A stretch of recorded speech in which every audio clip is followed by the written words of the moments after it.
Azoospermia అంటే వీర్యంలో కణాలు లేకపోవడం. దీని గురించి మాట్లాడుకుందాం. సో, వీర్యంలో కణాలు అసలుకే లేకపోవడాన్ని అజోస్పర్మియా అని చెప్తాము. ప్రతి 100 మందిలో ఒకరికి ఈ ప్రాబ్లమ్ అనేది ఉంటుంది. సో, అజోస్పర్మియా ఎందుకొస్తుంది? కణాలు లేకపోవడం అనేది ఎందుకొస్తుంది? సో, దానికి 3 కారణాలు విభజిస్తే ఇప్పుడు ఫర్ ఎగ్జాంపుల్ టెస్టిస్. టెస్టిస్‌ని మనం ఒక ఫ్యాక్టరీలా ఊహించుకుందాము. బ్రెయిన్ సిగ్నల్ ఇయ్యాలి టెస్టిస్‌కి స్పెర్మ్స్ ప్రొడ్యూస్ చేయమని. ఆ స్పెర్మ్స్ దారిలో నుంచి బయటికి రావాలి సెమెన్‌లోకి. సో, బ్రెయిన్‌ని ఆర్డర్ అని అనుకుందాము. టెస్టిస్‌ని ఫ్యాక్టరీ లాగా అనుకుందాము. అండ్ బట్టలు బయటికి రావడం. సో, ఆర్డర్స్ వస్తే బట్టలనేది ప్రొడ్యూస్ అవుతది. ప్రొడ్యూస్ అయ్యాక అది షాప్‌లోకి వస్తుంది. ఇది మనం ఇమాజిన్ చేసుకుందాం. సో, బ్రెయిన్ నుంచి ఆర్డర్ రాకపోవడము. సో, హార్మోన్ ప్రాబ్లమ్ ఉండడము. హార్మోన్ ప్రాబ్లమ్ ఉండి హార్మోన్ సిగ్నల్స్ కరెక్ట్‌గా టెస్టిస్‌లోకి అందకపోవడం. ఈ ప్రాబ్లమ్ వల్ల టెస్టిస్ అనేది స్పెర్మ్‌ని ప్రొడ్యూస్ చేయదు.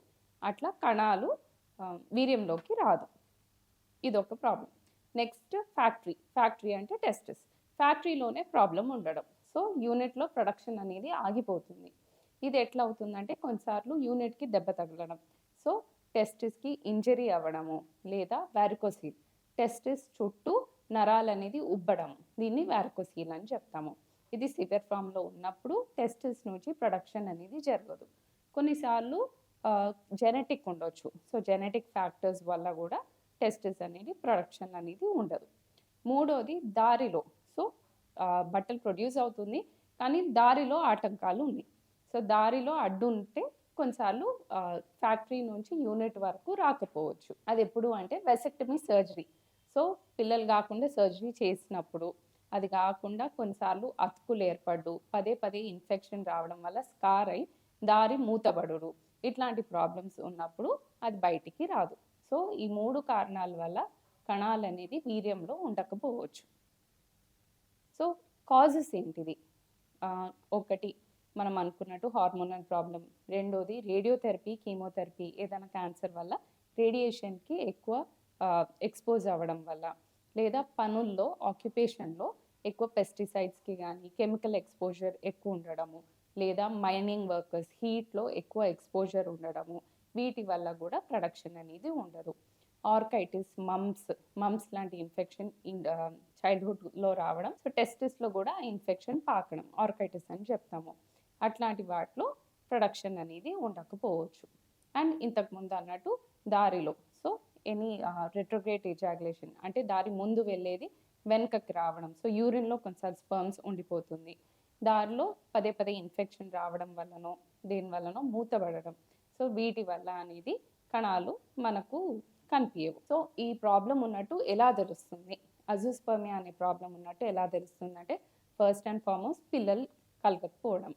రెండోది కొన్నిసార్లు ఆహ్, వృషణాలనేది చిన్నగా ఉండడం అనేది గమనించడము. లేదా అక్కడ ఏమన్నా వాపు ఉండేటట్టు గమనించడము. లేదా దాని చుట్టూ నరాలు ఉబ్బున్నాయి అనేది కనిపించడము. ఇవన్నీ గమనిస్తే ఖచ్చితంగా సెమెన్ అనాలిసిస్ ద్వారా కణాలు ఉన్నాయా లేదా అనేది బయటపడుతుంది. సో, దీనికి టెస్ట్ సెమెన్ అనాలిసిస్ ఒకటేనా? ఫస్ట్ అండ్ ఫార్మోస్ట్ ఇది ఉందా లేదా అని తెలియాలి. అజోస్పర్మియా ప్రాబ్లమ్ ఉందా లేదా అని తెలియాలి అంటే ఫస్ట్ టెస్ట్ అనేది సెమెన్ అనాలిసిస్. సో, సెమెన్ అనాలిసిస్‌లో కణాలు అనేది వీర్యంలో ఉన్నాయా లేదా? ఇది చూస్తే అజోస్పర్మియా ఉందా లేదా అనేది తెలిసిపోతుంది. ఇది కాకుండా ఒకవేళ కణాలు వీర్యంలో కలగకపోయినా ఎఫ్ఎస్‌హెచ్, ఎల్‌హెచ్, టెస్టోస్టెరాన్ ఈ హార్మోన్స్‌ని టెస్ట్ చేస్తాము.